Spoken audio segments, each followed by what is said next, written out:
जिंदगी हरा देती है। वक्त गुजर रहा है और हम आगे बढ़ रहे हैं। अनगिनत बेशबहा कीमती लम्हों को अपने राह से समेटते हुए, अपनी उम्र की हर दहलीज को पार करते हुए, हर तरह के जज्बों को परवान चढ़ाते एक फातेह की तरह हम आगे बढ़ रहे हैं।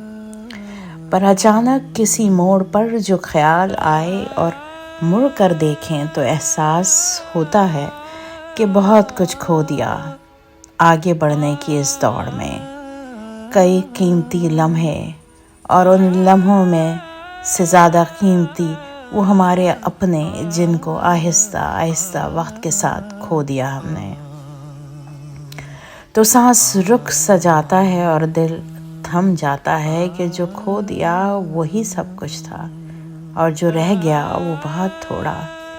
और फिर शायद हम खुद को लाचार देखते हैं, एक फातेह नहीं। वक्त के सितम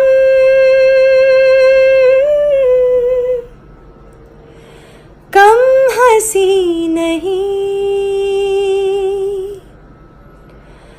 आज है यहाँ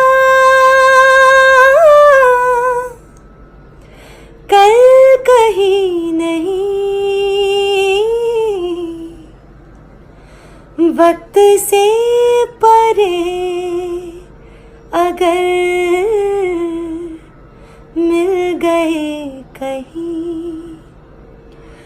मेरी आवाज ही पहचान है। गर याद रहे